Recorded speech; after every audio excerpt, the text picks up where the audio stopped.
सब देखने और सुनने वालों की खिदमत में मोहब्बत भरा सलाम नाज़रीन। इंतहाई अफ़सोसनाक वाक़यात पाकिस्तान में हो रहे हैं। कभी कोई इमाम मस्जिद पकड़ा जाता है, कभी कोई कारी पकड़ा जाता है, कभी कोई मौलवी पकड़ा जाता है। हमारे ब्यूरो चीफ़ हैं, वो बताएँगे कि क्या-क्या हो रहा है इस वक़्त पाकिस्तान में और ये सब मज़हब के नाम पे किया जा रहा है। जी सर बताइए क्या आज की अपडेट है? जी, ये एक लाहौर का इलाका था यक्की गेट। तो जी। वहाँ पर एक 13 साल की बच्ची के साथ जो मस्जिद के इमाम भी थे, कारी भी थे, मोहम्मद सालिम, हुँ। उन्होंने 2023 में रेप किया था। तो उसके बाद उनके ऊपर एंटी रेप केस के एंटी रेप एक्ट के तहत एफआईआर हुई थी और उसका फैसला सुनाया गया था। तो उस फैसले के तहत जो जज साहब हैं, यासिर साहब हैं, उन्होंने फैसला सुनाते हुए तो उनको जो है वो उम्र कैद और 7-12 लाख रुपए जुर्माने की सजा सुनाई है। और इसके अलावा बाद में ये भी कहा गया है कि जी जो दफात इसके ऊपर लग रही है उसके मुताबिक इसको जो है वो सजाए मौत की सिफारिश करते हैं। तो ये एक बड़ा अहम केस है जिसमें जो अमाम मस्जिद है अहल इलाका के मुताबिक ये बंदा तकरीबन कोई 10 साल से वहाँ पर इमाम मस्जिद के फराइज अंजाम दे रहा था, बच्चों को सुआरा वगैरह भी पढ़ाता था। लेकिन उसने वहाँ पर 13 साल की बच्ची के साथ रेप किया और उसके बाद भी पता लगा कि इसके साथ एक साथी और भी थे तो जिसकी जगह पे इसने मुआवनत की थी। तो ये बड़ा टेस्ट केस था। पुलिस ने कहा कि हमने दौरान तफ्तीश इसको बड़ी मुश्किल से और बड़े फोरेंसिक और जियो फैक्ट्री के जरिए इसको गिरफ्तार किया। तो आज तकरीबन 2 साल के बाद 2023 में ये रजिस्टर्ड हुआ था थाना यक्की गेट लाहौर में। तो 2023 के लेकर आज 2025 में इसका फैसला सुनाया गया और उसके बाद इसको सजा सुनाएगी। इसी तरह एक सोशल मीडिया के अंदर बहुत ज्यादा वायरल हो चुका एक वाकया गुजरावाला का इलाका है वाडो। जी, जी। वहां पर एक 5 साल की बच्ची अनम अनम के साथ जो है वो घर से सामान लेने के लिए गई है। 5 साल की बच्ची थी। तो वो जब कुछ देर घर से वापस ना घर पहुंच सकी तो परेशान होगी। सारे घर वाले वालिद की वालदा उसको ढूंढना शुरू कर दिया तो वो बच्ची ना मिल सकी। हुँ। तो बच्ची के बाद फौरी तौर पे सारे मोहल्ले वाले लोग जो थे वो इकट्ठे हो गए और उनको शक था कि उनके घर के साथ ही एक लड़का रहता था मौसम। जी।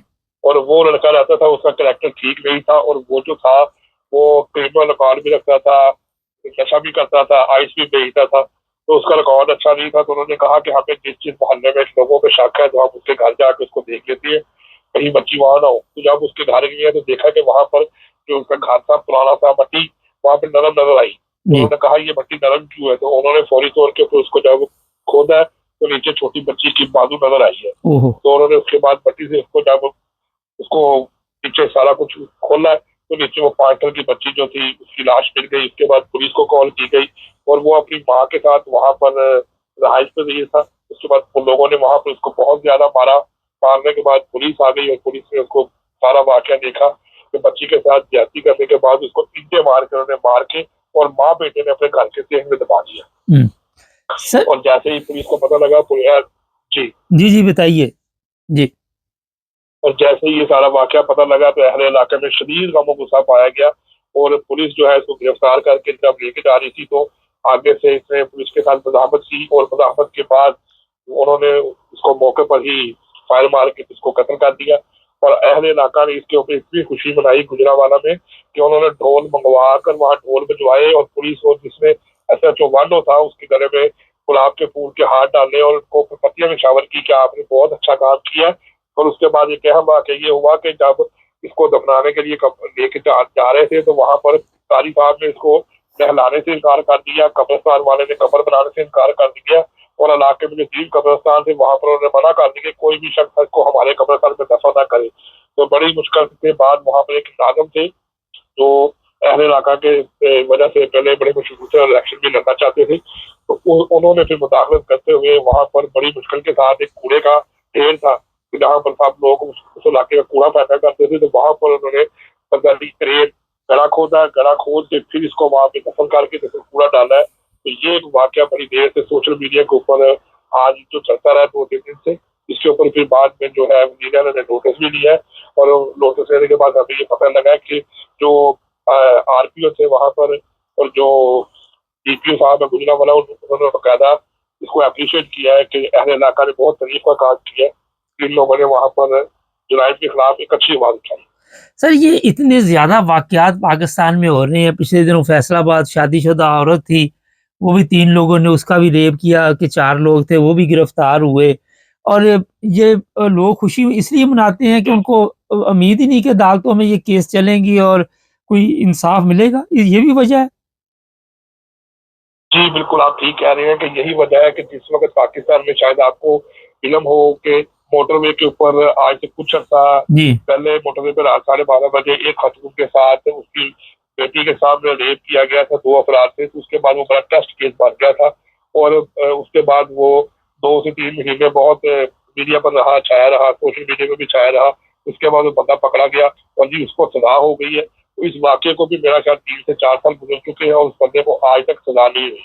हुँ, तो पुलिस जो है वो किसी जगह पर बहुत ही भारी इक़दाम उठा लेती है, जिससे लोग जो है वो इंसाफ के मुंतज़िर हैं और लोगों के साथ अहले इलाका भी जो है वो उनके साथ तामुल करते हैं। यहाँ पर ये बात भी सुनने में आई थी कि बाज़ लोग कह रहे थे कि आपने कानून हाथ में लिया है, लेकिन अहले इलाका ने उस वक़्त कहा कि अगर मुतलका एसएचओ वांडो को मुअत्तल किया गया या उसके खिलाफ कोई ऐसी कार्रवाई की कि जो हम सारे इलाके के लोग जो है पुलिस डिपार्टमेंट के खिलाफ करेंगे, इस एसएचओ ने बहुत अच्छा काम किया है। ऐसे लोगों की यही सज़ा होनी चाहिए। कानून अगर मुनासिब तरीके से फैसला नहीं करता, तो कानून नाफ़िज़ करने वाले अदारे अगर काम करते हैं, तो लोग उसको खुद एप्रिशिएट करते हैं। पाकिस्तान के अंदर बदकिस्मती के साथ रेप के वाक़यात, लड़कों से जिनसी ज़्यादती के वाक़यात बहुत ज़्यादा बढ़ चुके हैं। तो वहाँ पर बदकिस्मती के साथ जब कोई पकड़ा जाता है, तो उसके खिलाफ कार्रवाई होने में, केस चलने में 5-5 साल, 6-6 साल, 8-8 साल लग जाते हैं। तो इस चीज़ की उनको तकलीफ मिलती है और वो फ़ायदा उठा जाते हैं। सर कल 2 जगह से खबर थी हमारे पास जो अहमदिया मसाजिद है उनके ऊपर जो हमला हुआ कोई उसके मुतल्लिक भी अपडेट आई है कि पुलिस ने अपना मौक़िफ़ दिया या बिल्कुल खामोश है इस वक़्त? जी, जो कोर्ट रहमत खान है, वहाँ पर का मौक़िफ़ तो ये था पुलिस वालों का कि जो उन्होंने वहाँ पर जो कादियानी कम्युनिटी के जो अफ़राद हैं, उनको सिर्फ़ इतनी बात ज़रूर बताई थी कि हमें पता है कि इस गाँव में कभी भी आज तक मुसलमानों में और कादियानी कम्युनिटी में कोई झगड़ा या कोई ऐसा मामला पेश नहीं आया क्योंकि ये बहुत पुरअमन लोग हैं और बड़े देर से यहाँ पर रह रहे हैं, जैसा कि मैंने कल आपको बताया था।